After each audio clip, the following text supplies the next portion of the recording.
Hi, it's me again with Corel Draw Tips and Tricks, and this is part 3 of this product called Wrapit by Laserjumpstart. And if you haven't watched the first two, you might want to back up and watch the first two first. But it's made by Laserjumpstart.com. I've had it less than 24 hours and I love it. But I mentioned they have a bunch of different ways to configure this and have more flexibility or less flexibility. So we're going to make this one right here again. We'll go to design, go to flex. We're going to go to the lines and we're going to choose the medium flexibility. Hit apply. You've got to hit apply on that page and then go back and go. So what Wrapit has done, and it's through, it's done it that quick. There's quite a bit of difference. I grab the outside again. You've got to grab the whole thing. I kind of like they have the outside part separate, and you need to think about that when you're printing. But this is a software, and it's not, let's say it's not perfect. Because I guess it's a mathematical reasoning behind this.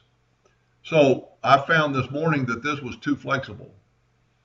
And this was medium, and this, I didn't know if it was flexible enough, but I noticed the lines are too close together and then spaced quite a bit apart.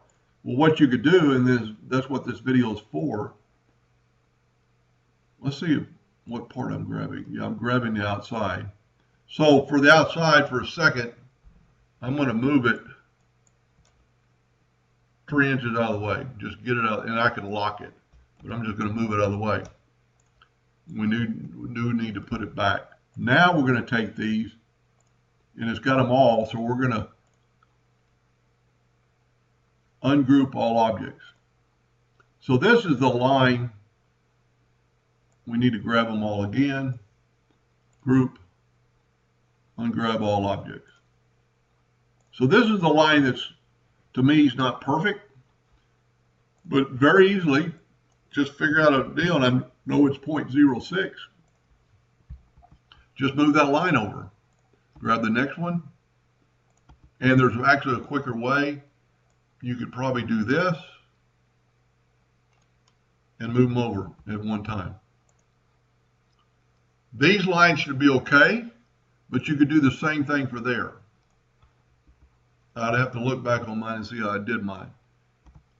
Now, that is and what's so neat about it, you can, whenever you move something with your nudge factor, when the nudge was set different, remember to move it back before you start moving.